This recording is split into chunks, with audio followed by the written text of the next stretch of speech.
Well, hello out there, wherever you are. I'm back again here in the basement, and today I want to talk about my experience so far with remote ID.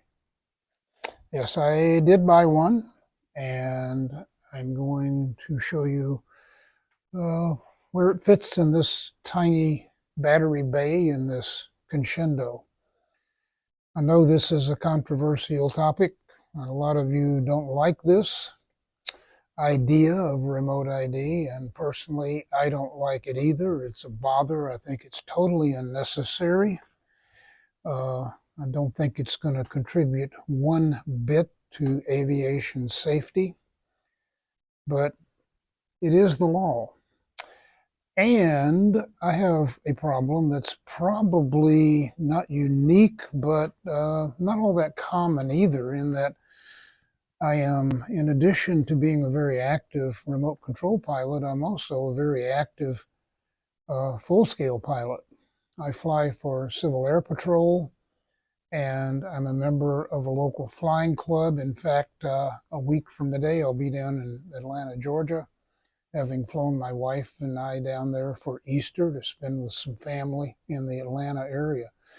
And we're flying back on Tuesday and Wednesday. We're going to stop in and see some friends on the way back.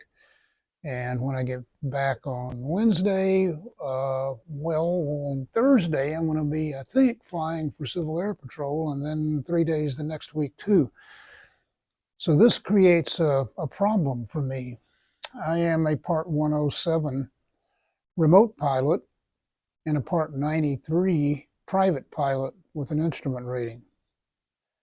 So I have to be particularly careful about obeying the federal air regulations as administered by the FAA.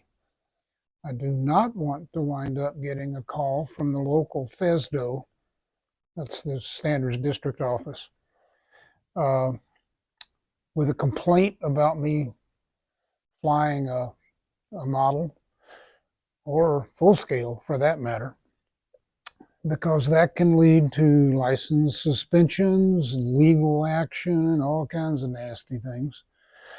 Just go out on the web and on YouTube and look up Trent Palmer and all the problems he had because he made a low pass at a remote airport, not exactly an airport, he flies bush planes, and he wanted to examine a potential landing site, and someone complained about him coming too close to them, and he's been embroiled in a battle with the FAA for about 2 years now.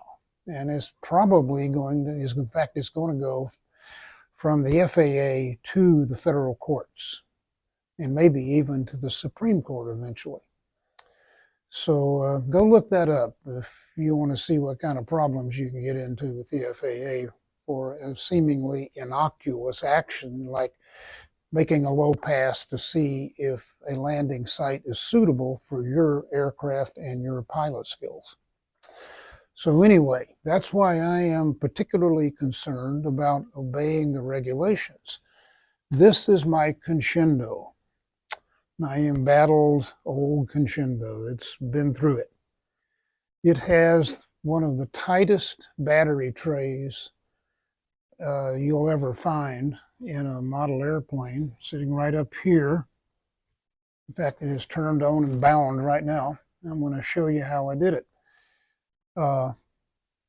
So for this particular airplane, I need a self-contained, self-powered remote ID module that will fit right there in that battery tray and get a battery in. And I did it. In there is the Holy Stone remote ID with a 4-hour battery in it. And I have an 1800 4S Spectrum battery in there as well. I have flown it with this combination. I have an app on my phone that will track it in real time, and I will put I'll tell you what, I'll put it up there right now. You will now be looking at my most recent flight that I've trimmed down a little bit to kind of hide where the neighborhood was, but you will see the path that this Conscendo made, uh, where I started it and where I stopped it. Uh, that is where I turned it on. And I think you'll find it interesting in that it doesn't identify exactly where I am, but it sure does show you where the airplane is. But you have to have the software on your phone or computer or whatever to observe it. And it seems to work pretty well. It's simple to turn on, just push a button and it comes on. It then tracks the geographical location of the model uh, and is available on any free software that you have. I think most of it's free anyway. I think most of the software that you can put on an iPhone or an Android phone is free. And one side benefit of this is that uh, it'll show you where the model crashed if it crashes in the woods. So far, this one's been kept out of the woods, and I've got GPS on it as well back here, so it's not a major problem for me to find it.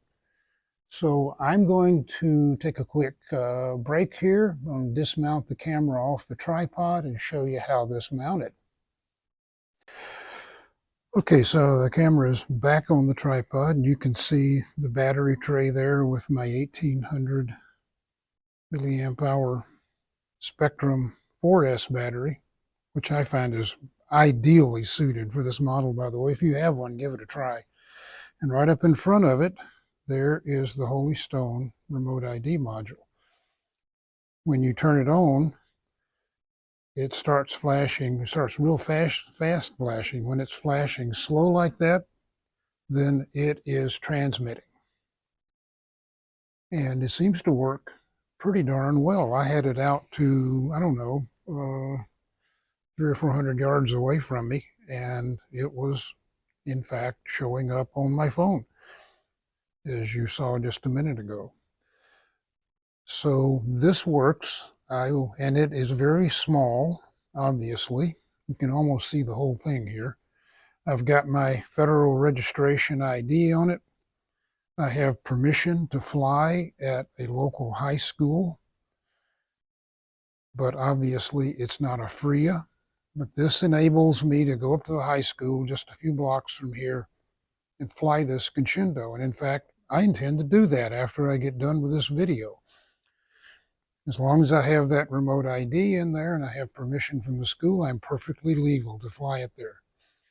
I also have a UMX Conscendo that I can fly there without remote ID because it's under 250 grams, as is my my DJI Mini. So those two don't need this to fly out there, and they don't get it either. They won't get it. But every other airplane that I have, other than this Conscendo, and man, there's one other one I have that, yeah, I could mount it on there. Every other airplane I have, I could mount it either externally or internally.